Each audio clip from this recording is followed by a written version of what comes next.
right, so today we're going to go over Maureen's must-have cookbooks. Okay. All right, because all of these great meals that you make, and we ebb and flow, putting them on Maureen's Meals and your Instagram page. Yep. You post stuff off and on. And on our Newman Experience page, we have a Maureen's Meals section for all inspiration to help you guys make healthy meals.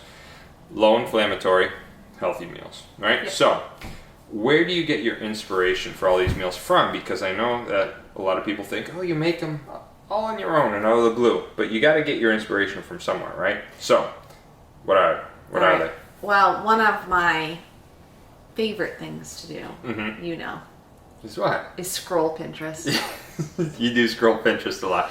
So while I'm looking up nonsense on, I don't know, Reddit or something like that, dank memes, right? And laughing at those, nonsense. Completely useless information. Yes. You are on Probably. Pinterest looking up recipes. Yeah, it's very it's very therapeutic for me. I don't know why. It is?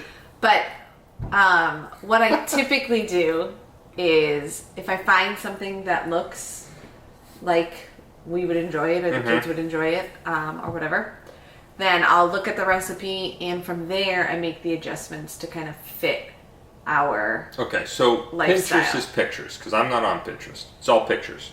Well, you just Is that look at correct? the pictures and then you click and you can get the whole recipe. So the picture's there. Yeah. Why is that not Instagram? What Like, do you mean? is it not? Is it the same as Instagram in terms of pictures? Yeah. It is. Okay, so then you scroll through. But what differentiates? Why are these recipes on Pinterest instead of Instagram? I don't know. You don't know. No. But like when you click on it, it has the recipes there. Or does it bring you to another page? Oh, it brings you to that person's blog. Okay. Oh, sorry. All right. I was sorry. No, I was confused too. I messed that up. So on Instagram, you can't go to other people's. It Right. it doesn't let you escape Instagram. Yeah, Once it you're keeps you there. you're That's stuck a there. whole nother video. But you're on Pinterest, you can escape onto Yeah. someone else's blog, Yep. and that's how you find all these people's blogs that you like as well. Yeah, and then Okay. I'll find a lot of other recipes, but Okay, so Pinterest. I've become, or we've become so consistent with sort of the way that we eat and the ingredients that we use that more often than not, I can find a recipe and kind of make it work to meet our I gotcha. needs. So I don't go on and look for Yep. plant paradox, keto, paleo. Like I don't use any of those buzzwords. Budwords. I just scroll and whatever pops up, like, You like I've it? taken completely. Are there any blogs that you follow now that you found off of Pinterest?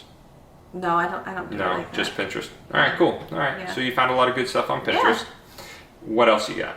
And then when I'm really looking for something, Oh, sorry. What? On Pinterest, what do you search for on Pinterest to find these great recipes? Food? Is it like I don't know anything about Pinterest. So is it Yeah. hashtag foods or you don't have to put hashtags. you don't? You just No. search food? I just search for whatever it is I'm looking for. If I want, like, if the boys say they want like a chicken meal, I'll just put in chicken recipes. Chicken. Okay, so chicken Chicken recipes recipes or fish or recipes. Veggie recipes. Gotcha. Okay. And you get a nice variety, and again, you can just sort of You just scroll through and then you click it and then you get the recipe. make it, Cool. swap out That's actually pretty ingredients. sweet. You see why I spend so much time on there? Pinterest, yeah. But in terms of cookbooks, Yep. I Must-haves. do love this one. I don't know how much closer I need to get. Is that good? That's pretty good, yeah. Okay. Food. So- What the Heck Should I Cook by Mark Hyman. Yeah, I really like him. I know. You know what's interesting is that he has a podcast too, and a DO in Rowley. And I don't know if he's there anymore. Dr. Papa Nicolau he was on his podcast. Oh, really? And he's in his like health group. So I've met Dr. Papa Nicolau in the past, and I've referred patients back and forth to him. He's a really nice guy, but I was surprised to see that he was on his podcast episode. Yeah. So his is kind of, How'd you find this? How'd you find him? I think I found him on Instagram or something. Okay, all right, cool. Yeah. So what do you like about these recipes? I like these because they are very plant-based, but they're not as restrictive as the plant paradox, so it'll Gotcha. use some ingredients that the boys like. Yep. They really like tomatoes. And the Plant Paradox is a cookbook from Dr. Gundry, Yep. which is a very restrictive anti-inflammatory diet philosophy. What are some of your favorites in here? Are there any go-tos on here that you go to? Well, I'm not gonna be able to find it fast enough. That's but there's fine. like a nice salmon bowl in here. Cool. He's got some desserts. I love to make these like cast iron, Oh yeah, those are good. like hashes with the eggs baked right in there. And what type of ingredients are like special ingredients that the average person may not have at home? Like, can you make a lot of this stuff with like the typical Yeah. ingredients that most people Yep. have at home? Yep, absolutely. So nothing special. Yep, and he's got Ooh, some lemon grain. blueberry pancakes. I've made these before. Yeah, those are good. Um, Grain-free lemon blueberry pancakes. grain Cool. free. These tend to be a little bit more time consuming, Okay. All right. as Good to know. opposed to That was a present. That's awesome. this is my absolute favorite cookbook. Yeah, this guy Dan Buettner, he's awesome, and he used to be a National Geographic guy that worked for them. He went around the world and found 6 areas around the world that had healthy people living older than normal compared to the rest of the world, Yeah. right? And they are called the Blue Zones. And he put in a lot of work on this recipe book. He's come out with a lot of books about the Blue Zones, what makes those people special, what makes it different, and how we can replicate it. But this Blue Zones recipe book is a big seller. Yeah, and what's nice about these is if you're sort of quote unquote eating for longevity, Yep. right? It tends to be matched very well to how we eat, which is very seasonal, I not see. a lot of animal protein. Yep.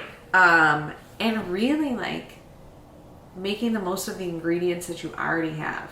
So they're very simple recipes, but Yep. they're really good. And we did a whole, I have to see if we can find it and bring it up, but we did a whole, when we first got this book, Eat the World. Oh yeah, the kids still bring that up. Yeah, they want to do it again. Yeah, Cole asked which- the other day. So what? Eat the World. What were the places? Do you remember off the top of your head? Yeah, so we traveled for a week at a time. Each one of, I think we only Each did one of the 4. Blue Zones. We did Okinawa, Japan. Yeah, that was cute. We did Sardinia. We did Icaria, Greece. Yep. And we did Loma Linda, California. Yeah. Yeah, and it was cool. We just picked different recipes from here. And again, they were super simple. Yep. But the boys really liked a lot of the food that came right out of here. Yeah. So this is an absolute favorite. Must. Yeah, a Yes. must-have. All right. So just looking on Amazon, believe it or not, this one's $21.18. This one's $18. Nice. This one's actually cheaper. Nice. All right, and since we got a little more time, I want to show patients what you do to help with this. I do. All right, so every single week, Maureen takes this little thing right here and with chalk writes out the recipes, right? So it helps The prepare meals. the meals, Dinners. the dinners, which helps prepare. So when we traveled the world, it was a different week each. Was it a different week or a different day? Different week. We stayed Different in a week. country for a week. So we put the country we went to and then mapped out the days. But we end up bringing in like a lot of those We're recipes having now. sushi Wednesday? We're having sushi. Oh, cool. Maddie asked for sushi.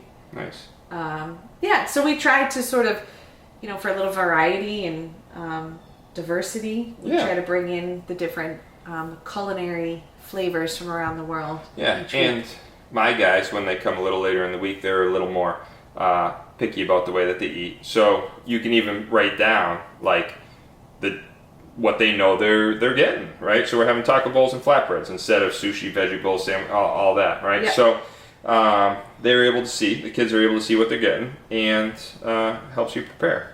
And they're well trained now. They start to ask me what's for dinner, and they go, "Oh, never mind." And They go right to the board. They go right to the board. But it's also accountability for us too. Yeah. Or for you. for me. Yeah. Having that plan Yep. is helpful. The plan's good. All right. Till next time.